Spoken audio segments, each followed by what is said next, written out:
देवताओं को प्रिय रुद्राक्ष है, महादेव को अति प्रिय। शिव वल्लभान, वल्लभान का अर्थ होता है वालो लागू। शिव जी को बहुत प्रिय है रुद्राक्ष। रुद्राक्ष तो महादेव को प्रिय है, लेकिन रुद्राक्ष पहनने वाला भगवान शंकर जी को बहुत प्रिय रहता है। विश्व के सभी देवता रुद्राक्ष धारण करते हैं। विश्व के सभी देवियां रुद्राक्ष धारण कर, ऋषि मुनि रुद्राक्ष धारण करते हैं। भगवान श्री राम और कृष्ण जी रुद्राक्ष को धारण करते हैं। इसलिए आप आपका मंगल करना चाहते तो जरूर रुद्राक्ष पहनना चाहिए। शिव महापुराण में बहुत विस्तृत रुद्राक्ष महात्म्य कहा है। ग्रंथ में तो कहा कि भाई 1100 रुद्राक्ष पहने, लेकिन इतने 1100 रुद्राक्ष महात्मा लोग पहन सकते, हम लोग पहन सकते, लेकिन बहुत सारे रुद्राक्ष पहनने से समाज कुछ बोलेंगे, कहेंगे। बहुत सारे सोने चांदी के आभूषण पहन सकते हैं, लेकिन बहुत सारे रुद्राक्ष हम नहीं पहन सकते। समाज का डर लगता है, कुछ बोलेंगे, कुछ कहेंगे। एक मुखी रुद्राक्ष साक्षात शिव का स्वरूप है। दो मुखी रुद्राक्ष महादेव का स्वरूप है। तीन मुखी रुद्राक्ष ब्रह्मा विष्णु महेश का स्वरूप है और विद्या देने वाला श्रेष्ठ है। इसलिए जो बच्चे पढ़ते हैं उसके लिए तीन मुखी रुद्राक्ष शिव महापुराण अंतर्गत बहुत उसका महात्म्य दिखाया है। बच्चों के लिए तीन मुखी, कोई भी विद्या, कोई भी मनुष्य विद्या प्राप्त करना चाहते तो विद्या के लिए तो तीन मुखी रुद्राक्ष श्रेष्ठ है। चार मुखी रुद्राक्ष ब्रह्मा का स्वरूप है, धर्म अर्थ काम और मोक्ष। पंचमुखी रुद्राक्ष पंच देवताओं के समान है, पंचानन शिव समान है। छह मुखी रुद्राक्ष षडानंद मुरगढ़ भगवान कार्तिक का स्वरूप विजय देने वाला है। सात मुखी रुद्राक्ष कामदेव का स्वरूप है, कोई भी क्षेत्र में संपूर्ण सफलता देने में सहयोगी रहता है। ये सात मुखी रुद्राक्ष है। इसलिए जिनको कोई भी कार्य में अपनी कामना को पूर्ति करनी है उसके लिए सात मुखी रुद्राक्ष श्रेष्ठ है।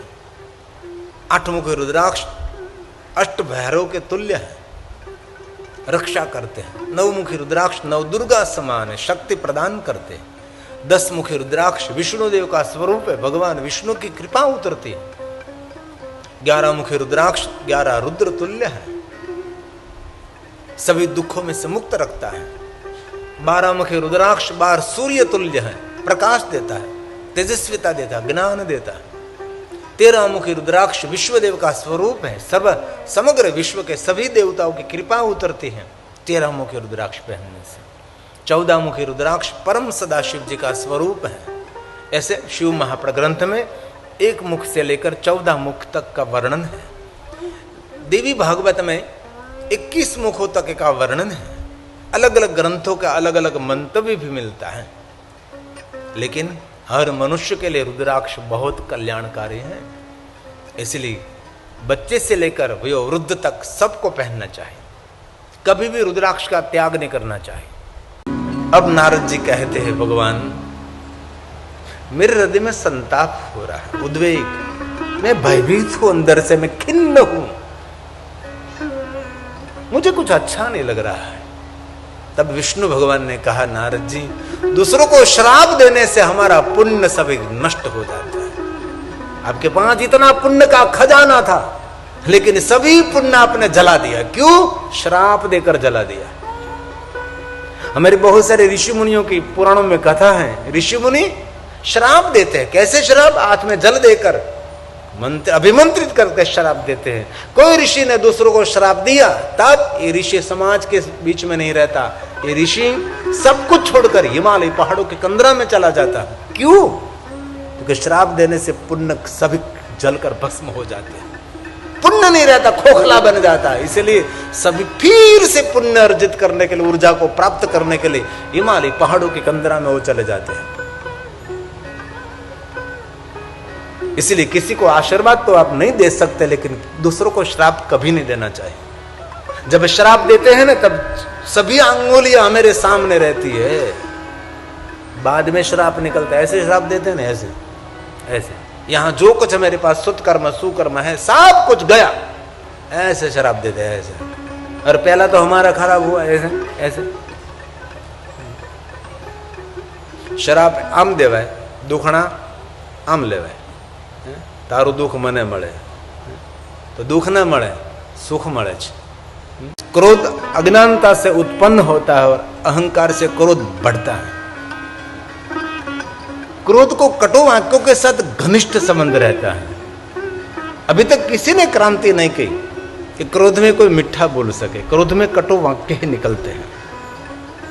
1000 शत्रु हमारा खराब नहीं कर सकते, लेकिन हमारा क्रोध जड़मूल में से हमको उखाड़ कर फेंक सकता है. क्रोध में मुख खुल जाता है, आंख और कान बंद हो जाती है. अत्यंत क्रोधी व्यक्ति आंख होते हुए भी उसको अंधा समझना चाहिए. क्रोध का तूफान विवेक को जड़मूल में से जला देता है. और आजकल बहुत सारे डॉक्टर भी कहते हैं क्रोध करने से रोग प्रतिकारक शक्ति हमारी खत्म हो जाती है. क्रोध करने से व्यक्ति जल्दी वृद्ध हो जाता है. क्रोध अपने रूप का भक्षण कर देता है. क्रोध से हमारी ऊर्जा डैमेज हो जाती है. और शास्त्र सम्मत जो देखे तो क्रोध हमारे तप को भ्रष्ट कर देता है. जब काली क्रोध कर रही थी, महाकाली, तब स्वयं शंकर भगवान ने क्रोध पर बहुत प्रवचन किया है. काली को समझाने के लिए, काली शांत हो जाओ आप, क्रोध को चांडाल कहा है. काली, जो व्यक्ति क्रोध कर रहा है उसको स्पर्श करने से पवित्रकरण करना पड़ता है. जिनको क्रोध आ रहा है उसको स्पर्श करने से स्नान करना पड़ता है, नहाना पड़ता है. काली शांत हो जाओ आप, क्रोध नहीं करो आप. क्रोध करने से रोग प्रतिकारक शक्ति नहीं रहती. इसीलिए कथा सुनकर हम जब तब साधन अनुष्ठान उपासना सत्कर्म पुण्य कर्म कुछ हो न सके, न हो सके, कोई बात नहीं, लेकिन आज से हम संकल्प करेंगे कि हम क्रोध नहीं करेंगे, हम शांत रहेंगे. तो क्रोध को जीतने के लिए सबसे बड़ा साधन क्या है? क्रोध तो हर व्यक्ति को क्रोध आएगा, लेकिन क्रोध को जीतने के लिए सबसे बड़ा साधन है मौन. लेकिन क्रोध में मौन रहना हिमालय पहाड़ उखाड़ने जैसी ताकत पड़ती है. हिमालय पहाड़ को उखाड़ना सरल लगता है, लेकिन क्रोध में मौन रहना बहुत कठिन है. लेकिन जिन्होंने क्रोध में मौन रह लिया, समझो क्रोध को जीत लिया आपने.